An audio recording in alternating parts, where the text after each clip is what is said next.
benepisyo ang ating barangay. Nais ko lang po na magbigay ng konting ano sa inyo na tagubili.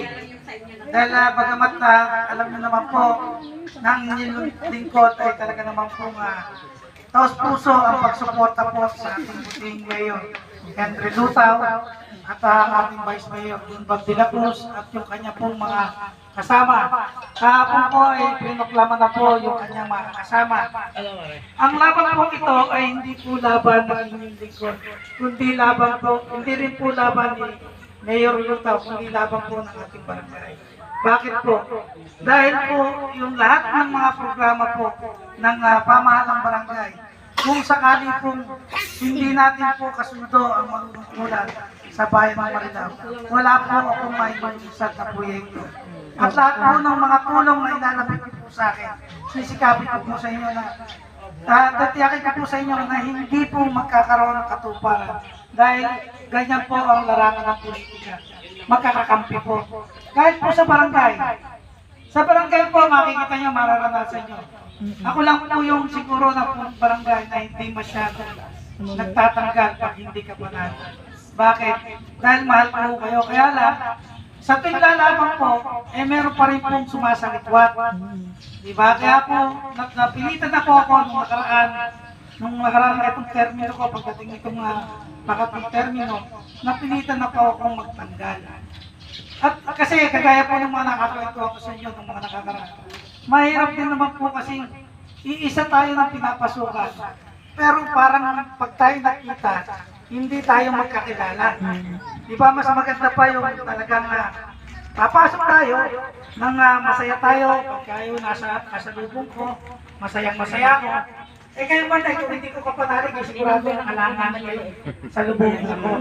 Tama. Kaya di ba, ang inihiling ko lang sana sa inyo, yung boto nyo sa May 9 o May 9 na kung kakanapin o May 13, napakahalaga po para sa barangay natin. Hindi ko na po iuwi. Pag po tayo ay ipanalo natin po ang ating bayan, Henry Lutaw, sisikapin po niya na talagang barangay ng Patubig ay mabibigyan ng benepisyo, lalo na sa pamahalang bayan.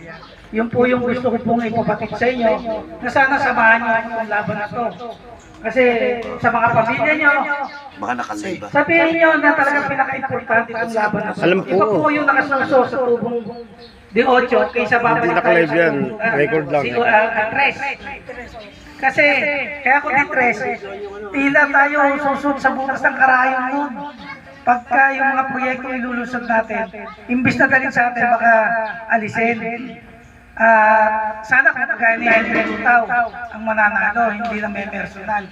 Ang mabigat, tatlong laban na po, yung dalawang laban na ng ating mga kalaban, pangatlo ngayon. Tsak ba sa tingin nyo, pagdating ng araw na siya mananalo, iipitin din ako doon. Kaya inihiling ko po sa inyo, marami po akong naalalaman dito na medyo ang pamilya nila, di ba uso yung pink card? Alam ko may mga kumuha dyan, may mga nasa gawing maligaya. Hindi ko sila inano, kaya lang, pwede nyo kunin, pero tsakin nyo lang na ang boto. Yung kung sino po yung tinatangkili ng inyo po ng barangay. Kaya po ako nagsasalita at gusto ko na kayo makasama ngayon. Dahil proklamasyon na, filing na ng kandidacy nila ng uno yata o October 7. Tama na siguro panahon to para ikampanya ko sila sa inyo. Makakaasa po ba ako na sasamahan niyo po ako sa laban ng ating punong bayan na Henry Lutaw? Yes! Okay, maraming salamat po. Doon po sa aking kasama, si Paring Greg. Paring Greg! Kusyal Greg! Kaya kita nyo, hindi tayo iniiwanan yan.